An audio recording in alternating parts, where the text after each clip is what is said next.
मुलांनो, मागच्या वेळी आपण गणपती बाप्पाचा श्लोक शिकला की नाही?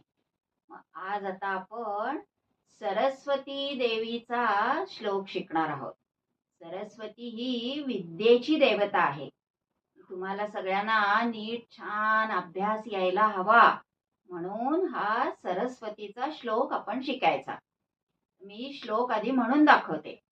हम्म नमस्ते शारदे देवी सरस्वतीमती प्रदे वसत्वं मम जिह्वाग्रे सर्वविद्या प्रदा भव.